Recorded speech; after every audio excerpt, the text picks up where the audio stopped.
आज मैं आप लोगों को धनुष भंग का चौथा दोहा और चौपाई बताऊं। चलिए देखते हैं। इसमें तुलसीदास जी कहते हैं, देखी देखी रघुबीर तन, सुर मनाव धरि धीर, भरे बिलोचन प्रेम जल, पुलकावली शरीर। अब यहाँ तुलसीदास जी ने उस समय का वर्णन किया जब श्री राम धनुष को तोड़ने के लिए आगे बढ़ते हैं तो सीता जी उनको देखती हैं, उसका वर्णन किया है। तो तुलसीदास जी कहते हैं कि देखी देखी रघुबीर तन, देख देख करके रघुवीर श्री राम के तन माने सुंदर शरीर को, सीता जी श्री राम के सुंदर शरीर को देखती हैं। सुर मनाव धर धीर, सुर माने देवताओं को मनाती हैं, धर धीर मतलब धैर्य धारण करके, और मन ही मन वो धैर्य धारण करके देवताओं को मनाती अर्थात उनसे प्रार्थना करती हैं कि श्री राम उस धनुष को तोड़ लें। और भरे बिलोचन प्रेम जल, और भरे माने भर जाते हैं, बिलोचन माने नेत्र, उनके नेत्र उनकी आंखें प्रेम के आंसुओं से भर जाती, प्रेम जल मतलब प्रेम के आंसुओं से भर जाती हैं। और पुलकावली शरीर, और उनका शरीर वो रोमांचित होता है, कृष्ण के प्रति प्रेम के से उनका शरीर रोमांचित हो उठता है। इस तरह से वो ये मन ही मन ये प्रार्थना करती हैं कि श्री राम उस धनुष को तोड़ लें। अब आगे तुलसीदास जी कहते हैं, नीके निरखी नयन भरी शोभा, पितुपन सुमिर बहुरी मनु क्षोभा। नीके माने भली प्रकार से, निरखी देख करके, नयन भरी मतलब नेत्र भर के, जी भर के, शोभा माने सुंदरता, किसकी? श्री राम की। तो श्री राम की सुंदरता को नेत्र भर के भली प्रकार देख करके, और पितुपनु मतलब पिता के प्रण को, पिता की प्रतिज्ञा को, सुमिर माने याद करके, बहुरी मनु क्षोभा, उनके मन में, सीता जी के मन में बहुत क्षोभ या दुख उत्पन्न होता है। तो श्री राम की सुंदरता को जी भर के देख करके और पिताजी की प्रतिज्ञा को याद करके उनके मन में, सीता जी के मन में बहुत दुख उत्पन्न होता है। अब वो क्या कहती हैं, अह तात दारुण हठ ठानी, अरे तात ने अर्थात पिता ने बहुत दारुण माने भयंकर, हठ माने जिद ठान ली है, मेरे पिता ने ये अत्यंत भयंकर जिद ठान ली है कि जो धनुष तोड़ेगा उसी के साथ मेरा विवाह करेंगे। और समुझत नहीं कछु लाभ हानि, और ऐसी प्रतिज्ञा करने में, ऐसी जिद करने में उन्होंने कुछ भी लाभ और हानि का मतलब कुछ भी फायदे और नुकसान का विचार नहीं किया है। सचिव सभय सिख देई न कोई, बुध समाज बड़ अनुचित होई।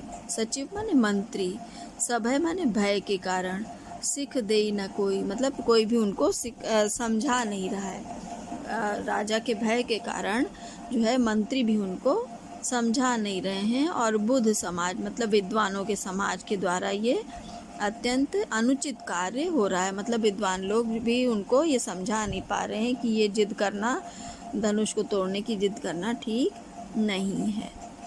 कहाँ धनु पुलिसहु चाही कठोरा, कहाँ श्यामल मृदु गात किशोरा। कहाँ माने कहाँ, धनु माने धनुष, पुलिसही मतलब कठोर, कहाँ वो कठोर और भयंकर धनुष, और कहाँ श्यामल, कहाँ श्यामण के मृदु गात मतलब कोमल, गात माने शरीर वाले ये किशोर, मतलब कहाँ वो शिव जी का अत्यंत भयंकर धनुष, और कहाँ ये कोमल शरीर वाले श्यामण के सुंदर किशोर, भला ये इस धनुष को कैसे तोड़ पाएंगे। विधि के ही भांति धरौर धीरा, सिरस सुमन कन बेधिय हीरा।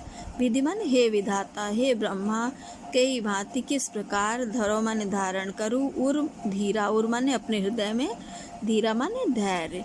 तो सीता जी कहती हैं कि मैं अपने हृदय में किस प्रकार से धैर्य धारण करूँ।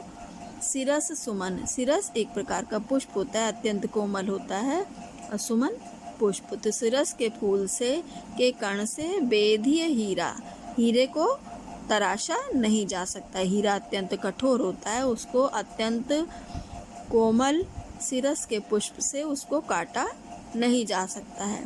तो हे विधाता, मैं किस प्रकार धैर्य धारण करूं, जिस प्रकार से सिरस के पुष्प से हीरे को तराशा नहीं जा सकता, उसी प्रकार से ये कोमल शरीर वाले श्री राम भला इस कठोर धनुष को कैसे तोड़ पाएंगे। सकल सभा के मति भय भोरी, अब मोहि शंभु चाप गति तोरी। सकल माने समस्त, सभा की मति भय भोरी माने भ्रष्ट हो गई, समस्त सभा जो है उसकी मति भ्रष्ट हो गई, अर्थात सभी जो है वो इस बात का विचार नहीं कर पा रहे हैं कि श्री राम उस धनुष को नहीं तोड़ पाएंगे। अब मोहि शंभु चाप, अब मोहि माने मुझे, शंभु शिव जी के, चाप माने धनुष, हे शिव जी के धनुष, अब मुझे तुम्हारा ही सहारा है, तुम्हारा ही आसरा है। निज जड़ता लोगन पर डारी, होई हरहु रघुपति ही निहारी।